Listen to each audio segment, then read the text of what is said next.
On the night of March 30th, 1990, the Belgian Air Force scrambled two armed F-16 fighter jets, not for an enemy aircraft, for something neither the radar operators nor the pilots could identify. It began minutes earlier, a phone call, police on night patrol, lights over the countryside, silent, unlike any aircraft they recognized. Within the hour, ground radar confirmed an unidentified contact. The jets were airborne. Over approximately 47 minutes, the pilots attempted to intercept the same target 9 times. 3 of those attempts resulted in radar lock. Each lock was lost again within seconds. Neither pilot ever achieved visual contact. The aircraft returned to base. The radar data remained. The object was never identified. 35 years later, the question hasn't changed. What was the Belgian Air Force trying to intercept? This is Case File 005.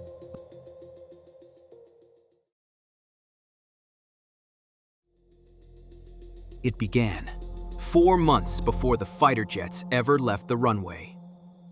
Shortly after dusk, on November 29, 1989, 2 Belgian gendarmes were patrolling near the town of Eupen, close to the German border. Their names were Hubert von Montigny and Nicole. They had been dispatched after nearby residents reported unusual lights in the sky.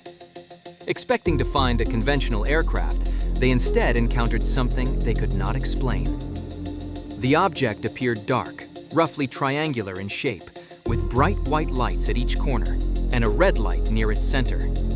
It remained largely silent. They reported hearing no engine noise at all. According to their reports, the object hovered, moved slowly, then accelerated away without any obvious means of propulsion. Neither officer claimed to know what they had witnessed, only that it did not resemble any conventional aircraft they were familiar with. That same evening, other residents across eastern Belgium reported seeing similar lights. Over the following weeks, more reports followed, then more again. The witnesses came from different towns, different professions, and different backgrounds. Some described a single triangular object. Others reported multiple lights moving together. Not every account matched, but enough similarities remained that Belgian authorities continued documenting the reports. At first, there was no indication that these events would become anything more than another unexplained sighting. But they did not stop. By early 1990, this was no longer a single unexplained incident. Belgium was experiencing a sustained wave of unexplained reports, and the most significant night was still to come. The reports continued, not for days, for months.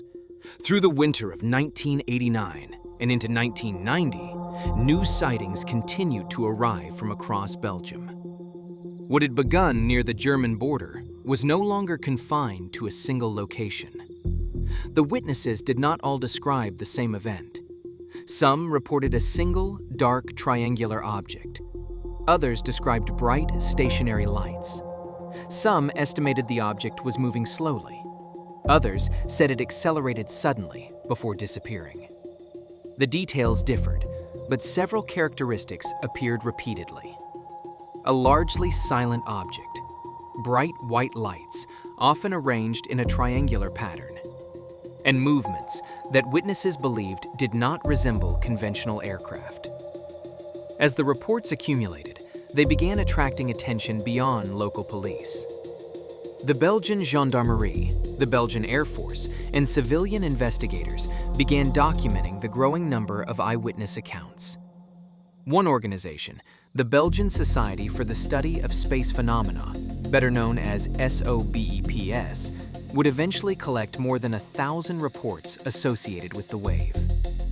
Not all of those reports described the same object. Not all carried the same evidentiary weight, but together, they suggested that something unusual was unfolding.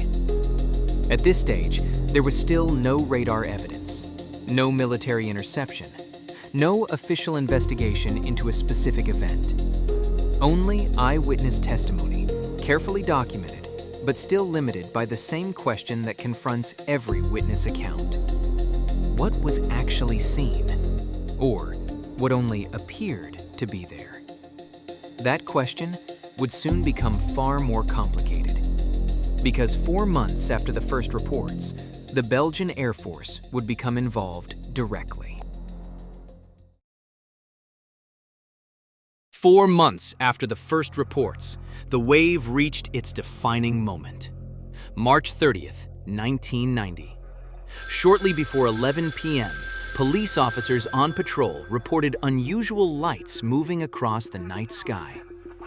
As additional reports arrived, air defense personnel at Glon's control center began monitoring the situation.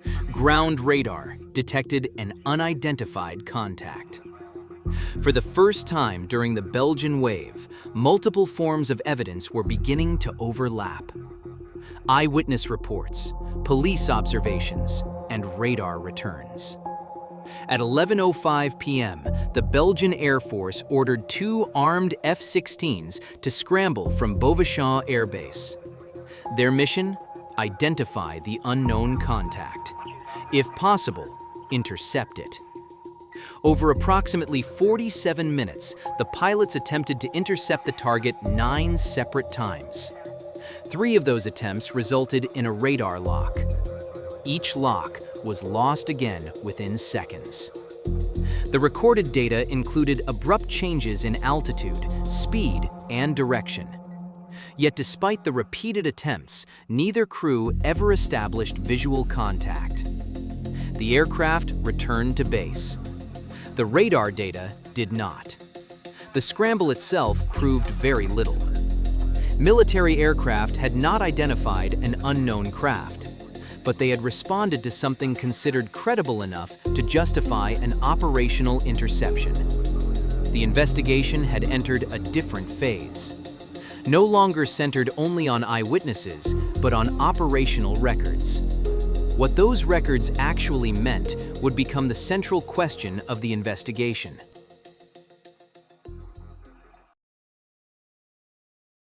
The scramble had ended. The investigation had not. Belgian authorities now possessed more than eyewitness testimony, operational records, radar data, and the testimony of the crews involved. The question was no longer whether something unusual had been reported. The question was what the evidence actually showed. Some findings appeared difficult to dismiss. The radar operators recorded 3 separate locks during the interception. Multiple independent witnesses, including police officers, described similar observations. And the Belgian Air Force publicly acknowledged that the events remained unexplained. None of that, by itself, identified what had been present. But neither could it simply be ignored. Not every piece of evidence, however, proved equally reliable. One of the most famous images associated with the Belgian wave, the Petit-Rechain photograph, was long presented as compelling visual evidence. For years, multiple technical analyses found no indication that the image had been manipulated. Then, in 2011, Petit-Rechain claimed he had created it as a hoax. His confession was widely accepted. But questions remained. The only corroborating witness he identified was not present when the photograph was allegedly taken. The person he claimed was there has never been publicly identified. Some researchers accepted the confession as the case closed. Others questioned whether the confession itself fully accounted for the earlier analyses. Today, the photograph is no longer regarded as one of the case's strongest pieces of evidence.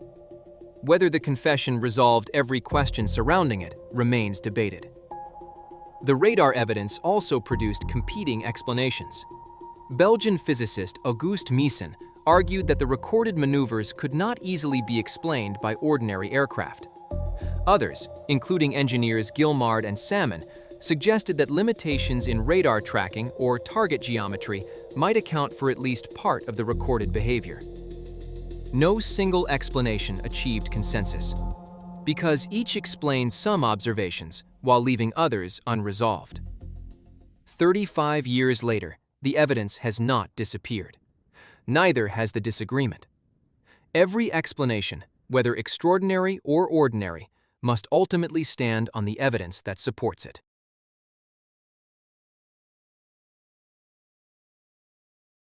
After more than 3 decades, the Belgian UFO wave remains one of the most extensively documented investigations of its kind. What then can we reasonably conclude? Documented. Thousands of reports were documented across Belgium over a period of several months. Police officers, military personnel, radar operators, and civilian witnesses all contributed to the official record. On March 30th, 1990, the Belgian Air Force scrambled 2 armed F-16 fighter jets in response to unidentified radar contacts and multiple witness reports. During that operation, 3 radar locks were obtained, each lasting only seconds before being lost. More than 35 years later, no official explanation has achieved general agreement. Contested. Not every claim made during the wave survived scrutiny. Some evidence became weaker over time. The Petit-Rechain photograph, once regarded as one of the strongest pieces of visual evidence, is now widely regarded as a confessed hoax, although aspects of that confession remain unresolved.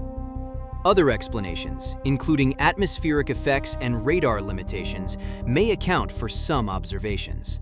But none fully accounts for every documented event. Unknown. We cannot conclude what was present in the Belgian skies. We cannot conclude whether all of the reported events shared a single cause. And we cannot conclude that every witness observed the same phenomenon. But neither can we conclude that the entire wave has been fully explained. The Belgian UFO wave remains an unresolved investigation, not because every extraordinary claim survived examination, but because the strongest evidence has never produced a single, generally accepted explanation. In the end, the evidence remains. Consensus does not. Thanks for watching. If you enjoyed this investigation, please like the video and subscribe for the next case.